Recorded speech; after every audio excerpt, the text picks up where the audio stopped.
দেশের বিভিন্ন স্থানে বিএনপি চেয়ারপারসন বেগম খালেদা জিয়ার আশু রোগ মুক্তি ও দ্রুত সুস্থতা কামনায় অনুষ্ঠিত হয়েছে দোয়া মাহফিল। প্রতিনিধিদের পাঠানো তথ্যচিত্র আরও জানাচ্ছেন লিওন আজাদ। সাভারের আমিনবাজার ইউনিয়ন ছাত্রদল আয়োজিত বেগম খালেদা জিয়ার রোগমুক্তি সুস্থতায় দোয়া মাহফিল অনুষ্ঠিত হয়েছে। উপস্থিত ছিলেন বিএনপির চেয়ারপারসনের উপদেষ্টা ও ঢাকা ২ আসনের মনোনীত প্রার্থী আমানুল্লাহ আমান। টাঙ্গাইল সদর উপজেলার ঘারিন্দা আল হেরা মাদ্রাসায় বিএনপির চেয়ারপারসন বেগম খালেদা জিয়া রোগমুক্তি কামনায় বিশেষ দোয়া মাহফিলের আয়োজন করা হয়েছে। এতে উপস্থিত ছিলেন বিএনপির প্রচার সম্পাদক সুলতান সালাউদ্দিন টুকু। সুনামগঞ্জ বিএনপির চেয়ারপারসন বেগম খালেদা জিয়ার দ্রুত আরোগ্য কামনায় দোয়া, খতমে কুরআন ও মিলাদ মাহফিল আয়োজন করে জেলা বিএনপি। বেগম খালেদা জিয়া রোগমুক্তি ও দ্রুত সুস্থতা কামনায় মেহেরপুর সদর উপজেলার বিএনপির সাধারণ সম্পাদক অ্যাডভোকেট কামরুল হাসানের বাসভবনে এ দোয়া মাহফিলের আয়োজন করা হয়।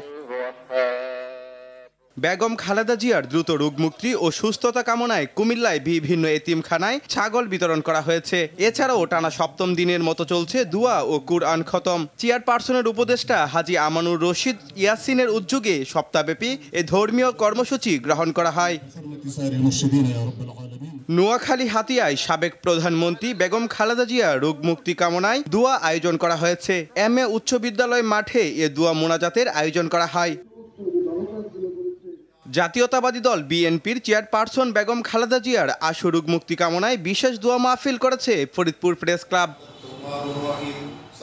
বেগম খালেদা জিয়া রোগমুক্তি ও সুস্থতা কামনায় গাইবান্ধায় দোয়া মাহফিল অনুষ্ঠিত হয়েছে। বাদ-জোহর দোয়া ও মিলাদ মাহফিলে জেলা বিএনপি ও অঙ্গ সংগঠনের নেতাকর্মীরা অংশ নেন। বরিশালে দেশনেত্রী বেগম খালেদা জিয়ার আশু রোগমুক্তি ও সুস্থতা কামনায় দোয়া মোনাজাত অনুষ্ঠিত হয়েছে। বিএনপির চেয়ারপারসন বেগম খালেদা জিয়ার সুস্বাস্থ্য ও দীর্ঘায়ু কামনা করে নড়াইল প্রেস ক্লাবের উদ্যোগে কুরআন তিলাওয়াত ও দোয়া মাহফিলের আয়োজন করা হয়েছে।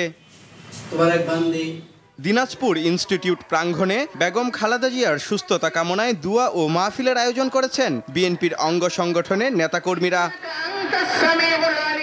বেগম খালেদা জিয়ার দ্রুত সুস্থতা কামনায় বাগেরহাটে দোয়া মাহফিল অনুষ্ঠিত হয়েছে। মাজার মাঠে এ দোয়া মাহফিলের আয়োজন করেন বাগেরহাট ২ আসনের সাবেক সংসদ সদস্য এমএএইচ সেলিম। ভোলায় সাবেক প্রধানমন্ত্রী খালেদা জিয়ার রোগমুক্তি কামনায় জেলা বিএনপি অফিসে দোয়া ও মিলাদ করা হয়েছে। নেত্রকোনায় বেগম খালেদা জিয়া রোগমুক্তি কামনায় পৌরসভার সাতপাই এলাকার জামিয়াতুস শহীদ মাদ্রাসায় জেলা যুবদলের সাবেক সাংগঠনিক সম্পাদক হাসনাত হাসান শৈতকের উদ্যোগে দোয়া মাহফিল অনুষ্ঠিত হয়েছে। লিওন আজাদ, RTV। দেশের শান্তি শৃঙ্খলার উন্নয়ন ও আইনের শাসন প্রতিষ্ঠায় বিএনপির বিকল্প নেই বলে মন্তব্য করেন দলের স্থায়ী কমিটির সদস্য সালাউদ্দিন আহমদ। সকালে কক্সবাজারের পেকুয়া উপজেলার বিভিন্ন গ্রামে গণসংযোগ করার সময় তিনি একথা বলেন। এ সময় বিএনপি ক্ষমতায় আসলে দেশের সত্যিকারের উন্নয়ন নিশ্চিত করবে জানিয়ে গণতন্ত্র ও উন্নয়নের প্রতীক ধানের শীষে ভোট দেওয়ার আহ্বান জানান তিনি। পরে বিএনপি চেয়ারপারসন বেগম খালেদা জিয়ার সুস্থতা কামনায় সকলের কাছে দোয়া চান তিনি। জনসংযোগ ও পথসভায় আরও উপস্থিত ছিলেন সাবেক এমপি ও বিএনপি জাতীয় নির্বাহী কমিটির সদস্য অ্যাডভোকেট হাসিন আহমদ সহ বিএনপির নেতারা।